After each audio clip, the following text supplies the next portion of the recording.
ایک شخص نے ایک امام صاحب کی، ایک مولانا صاحب کی اپنے گھر پہ دعوت کی کہ حضرت آئیے ذرا گھر پہ کھانا کھائیے، دعا بھی کر دیجئے۔ ڈرائنگ روم میں بٹھایا اور کھانے پینے کا انتظام کرنے چلا گیا۔ کھانا وغیرہ کھا کے امام صاحب دعا کر کے چلے گئے۔ بیٹا آیا، کہتا ہے ابو جان کمرے میں کون آیا تھا؟ کہا امام صاحب آئے تھے۔ کہا میرے بہت سارے پیسے پڑے ہوئے تھے، غائب ہو گئے ہیں۔ کہتا ہے کیسی بات کر رہے ہو، امام صاحب ہیں، تم نے کہیں بھول گئے؟ نہیں ابو میں نے یہیں رکھے تھے۔ بڑا پریشان کیونکہ پیسے زیادہ تھے، ٹینشن میں آ گیا۔ ابو کو سمجھایا، ابو کہ میں تو امام صاحب سے بات نہیں کروں گا، اتنی نیک شخصیت ہے، کوئی امام صاحب چوری کرنے تھوڑی آئے تھے، تم نے کہیں رکھ دیا ہوگا۔ کہتا نہیں ابو یہی رکھے تھے۔ بہرحال دل میں اس نے رکھی بات، پیسے زیادہ تھے، یاد تھے اس کو۔ 6 مہینے، سال بعد، 1 سال بعد پھر انہوں نے امام صاحب کی دعوت کی۔ بچہ تو بچہ ہی ہوتا ہے، اس کو اپنے پیسے یاد تھے، ابو کو دعوت یاد تھی، بچے کو پیسے یاد تھے۔ جیسے امام صاحب آئے تو ابو کھانا لینے گئے تو اس نے کان میں امام صاحب سے پوچھ لیا، امام صاحب ایک بات کہوں، ناراض مت ہوئیے گا۔ بولو بیٹا کیا مسئلہ ہے؟ کہا پچھلے سال بھی آئے تھے نا، میرے کچھ پیسے تھے، بڑے زیادہ پیسے تھے، آپ جب سے گئے وہ پیسے نہیں مل رہے، آپ ناراض مت ہوئیے گا، میں آپ کو کچھ کہہ نہیں رہا، آپ کو نظر آئے تھے۔ یہ سن کر امام صاحب رونے لگ گئے۔ اتنی دیر میں والد صاحب بھی آ گئے۔ بیٹے نے کہا میں نے امام صاحب سے پوچھا ہے، وہ تو رو رہے ہیں۔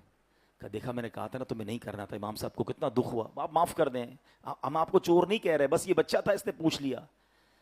کہتے میں اس لیے نہیں رو رہا کہ اس نے مجھ سے سوال کیا ہے۔ یہ سامنے آپ کی کبٹ کے اندر قرآن پاک ہے، ذرا نکالیے۔ انہوں نے قرآن پاک نکالا، کہا اس کو کھولیے۔ وہ جلدان کے اندر لپٹا ہوا تھا، اس کو کھولا تو سارے پیسے اس کے اندر پڑے تھے۔ کہا بیٹا جب کھانا لینے آپ کے ابو گئے نا تو پیسے بکھرے ہوئے تھے، میں نے پیسے سمیٹ کے قرآن میں رکھ دیے کہ روز تلاوت ہوتی ہوگی، آپ قرآن کھولیں گے آپ کو پیسے مل جائیں گے۔ میں رو اس لیے رہا ہوں کہ پورا سال ہو گیا ہے آپ کے گھر میں قرآن نہیں کھولا ہے۔ سچ بتاؤ یہ حال نہیں ہے ہمارا؟ موبائل روز کھلتا ہے، بلکہ کئی بار کھلتا ہے، نماز میں بھی جی چاہتا ہے کھولنے کو۔ ابھی بیان کے دوران بھی کئی لوگ چیک کر رہے ہوں گے، چین نہیں آتا۔ نیا سافٹ ویئر آ جائے، نئی کوئی اپلیکیشن آ جائے، خود ہی ڈھونڈ کے اس کا ٹیوٹوریل بھی ڈھونڈ لیں گے، اس کو یوٹیوب پہ بھی سرچ کریں گے، 4 دوستوں سے بھی پوچھیں گے یار اس کے بینیفٹ بتاؤ، اس کا طریقہ بتاؤ، میں آ رہا ہوں تیرے گھر پہ بھائی، مل کے سیکھتے ہیں کیسے کرنا ہے۔ آج کل آرٹیفیشل انٹیلیجنس کا زمانہ ہے، کیسے سرچ کرنا ہوتا ہے، کیسے سب کر لیں گے۔